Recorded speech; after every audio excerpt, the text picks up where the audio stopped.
Okay, Bismillahirrahmanirrahim. Once again, welcome back to chapter number 4. Dear students of grade 10 Federal Board and especially OPF, आप लोगों के लिए special video बना रही हूँ। सबसे पहले तो many congratulations for your wonderful result. बहुत अच्छा रिजल्ट आप लोगों ने दिया, तो इसीलिए हम कंटिन्यू करते हैं। हम भी कोशिश अपनी जारी रखते हैं, आप लोग भी अपनी कोशिश जारी रखें कि इंशाल्लाह मैट्रिक में भी आप अच्छे नंबर स्कोर कर लें। तो अब हम सेकंड टर्म की तरफ आ जाते हैं। सेकंड टर्म में हम करेंगे चैप्टर नंबर 4, 5, 6 एंड 7। तो सबसे पहले हम चैप्टर नंबर 4 स्टार्ट कर देते हैं। छोटी छोटी वीडियोस मैं डेली आप लोगों के लिए अपलोड करती जाऊंगी ताकि आप लोगों को प्रॉब्लम ना हो। जब भी आप काम करना चाहें, करने के रिवीजन करने के लिए बैठना चाहें, तो आपके पास सारा मटेरियल मौजूद है और वहीं से आप रिवाइज कर लें। ठीक है, तो हमारा चैप्टर नंबर 4 है डाटा एंड एनालिसिस। बहुत इंपॉर्टेंट चैप्टर है, easy and important, the most advanced and the most recent field जिस पे कंप्यूटर साइंस आजकल काम कर रहा है। Data science is a branch of knowledge which joins together mathematics and statistics. Data science में मैथ्स और स्टैट्स, जैसे कि मैंने आपको शुरू में बता दिया था कि मैथमेटिक्स का एक बहुत गहरा ताल्लुक होता है कंप्यूटर साइंस के साथ। उसके बिना हम नहीं कुछ भी आगे फॉरवर्ड कर सकते। तो स्टैटिस्टिक और मैथमेटिक्स दोनों का कंबाइन कर लें और एक बन जाता है डाटा साइंस। डाटा साइंस का बहुत इंपॉर्टेंट ताल्लुक है इन दोनों चीज़ों के साथ। मतलब mathematical terms and statistic formulas जब हम कंबाइन करते हैं तो वो डाटा साइंस की फील्ड बन जाती है और ये कंप्यूटर साइंस की डोमेन है। This combination is useful in various fields of life. For example, if we want to predict the result of the football match, कोई भी चीज़ जो हम यूज़ करना चाहते हैं अपनी डेली लाइफ में, तो वो बन जाता है data science. Okay, in the age of artificial intelligence, organisation of available data into meaningful form. बहुत इंपॉर्टेंट बात, मतलब डाटा आपके इर्द गिर्द हर तरह से मौजूद है, उसको कन्वर्ट कर दिया जाएगा थोड़ा मीनिंगफुल नॉलेज में, तो वो डाटा साइंस बन जाएगा। डाटा साइंस मुख्तलिफ टूल्स यूज़ करता है उसको अपडेट करने के लिए, like power BI and Tableau. Okay, data science होता क्या है? Data science refers to an interdisciplinary field of mathematics, statistic and computer science. मतलब मैथ्स, स्टैट और कंप्यूटर तीनों में ही आता है ये। Main objective of data science technique is to get meaningful insight from the available data. मतलब ये कि आपको मैं कह दूं कि आपकी क्लास के 30 स्टूडेंट्स हैं और आप मुझे बताएं कि उसमें से कितनों का ए आया है, कितनों का बी आया है, and so on so on. तो आप बेहतर ये होगा कि आप ज़बानी बताने के बजाय अगर विजुअलाइज करके या एक ग्राफ बना के मुझे बता देंगे तो वो ज़्यादा अच्छा लगेगा। Main objective of data science technique is to get meaningful insight from the available data. ये मैं आपको बता चुकी हूँ। The available data can be structured as well as unstructured. Arrange भी होता है और अरेंज नहीं भी होता। This objective is achieved through the steps of data collection.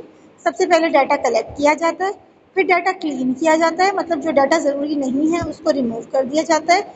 Data pre processing and data visualisation. Various programming languages like Python, R Studio and MATLAB can be used for visualisation. ये सारी languages हम use कर सकते हैं और languages के बारे में आप लोग स्टेप बाय स्टेप पढ़ते जाएंगे कि हम कैसे यूज़ करेंगे। अभी तक आपको सिर्फ ये समझ में आना चाहिए कि डाटा होता क्या है, हम उसे कलेक्ट कैसे करते हैं, हम उसे क्लीन कैसे करते हैं और फिर उसको विजुअलाइजेशन के लिए कैसे अरेंज कर देते हैं। डाटा साइंस एंड स्कोप में आ जाता है। अब डाटा साइंस का स्कोप डेफिनेटली है, बहुत एडवांस्ड फील्ड है, तो इसका स्कोप भी बहुत ज़्यादा है। Data science has wide scope in many disciplines of life and it continuously expanding. We can briefly learn about its scope in some fields of life as follows.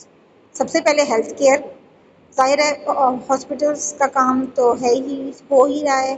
बहुत सारे patients भी आ रहे हैं, वहाँ पे टेस्ट भी हो रहे हैं, वहाँ पे एक्सरेज भी हो रहे हैं, अल्ट्रासाउंड भी हो रहे हैं। तो ज़ाहिर है जितने अल्ट्रासाउंड हो रहे हैं, जितने एक्सरेज हो रहे हैं, उनका डाटा कलेक्ट हो रहा है, तो वो सारा डाटा हेल्थ केयर में चला जाएगा।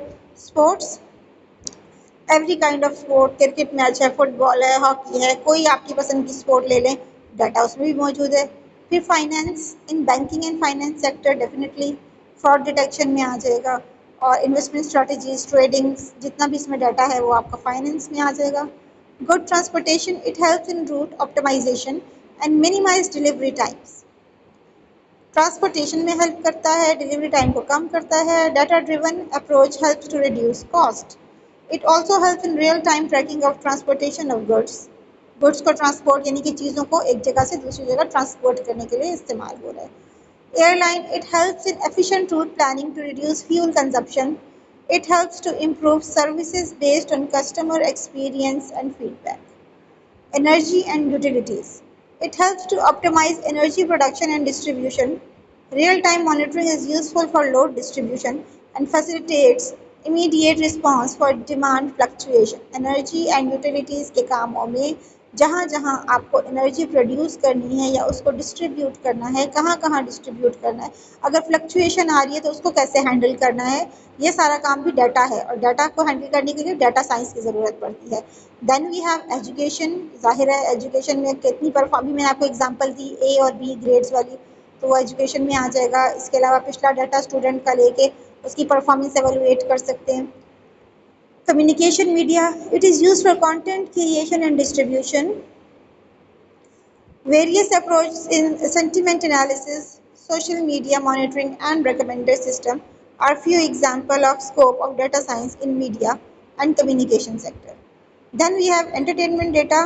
Data science plays important role when you get suggestion about your favorite songs while playing online computer games. Entertainment की जो भी चीज़ आपके पास मौजूद है वो सारी entertainment की कैटेगरी में आ जाती है, चाहे गेम्स हैं, मूवीज़ हैं, सॉन्ग्स हैं, आपकी वट एवर यू वॉन्ट.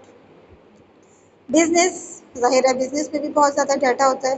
किसी किस्म का भी बिजनेस हो, छोटे लेवल पे हो, बड़े लेवल पे हो, वो डाटा डाटा साइंस की कैटेगरी में जाता है और उसको सॉल्व किया जाता है. सॉल्व करने से मुराद ये कि उसको विजुअलाइज कर दिया जाता है ताकि देखने वाले को आसानी हो. नीचे एक चार्ट बना हुआ है जिसमें सारा कुछ उन्होंने एक साथ दिया हुआ है. डू यू नो साथ में दिए हुए हैं. डू यू नो आप खुद से रीड करेंगे. और आज के लेक्चर के लिए इतना ही. रोज़ाना मैं आपको थोड़ा थोड़ा लेक्चर अपलोड करती जाऊँगी, डेली की बेसिस पे सुनते जाएँ और उसको उस पर अमल करते जाएँ. Thank you so much. अल्लाह हाफिज़. कोई क्वेश्चन है, कोई टॉपिक नहीं समझ में आ रहा तो कमेंट करके बता दें, मैं कर दूँगी इंशाल्लाह आपके लिए. Thank you. अल्लाह हाफिज़.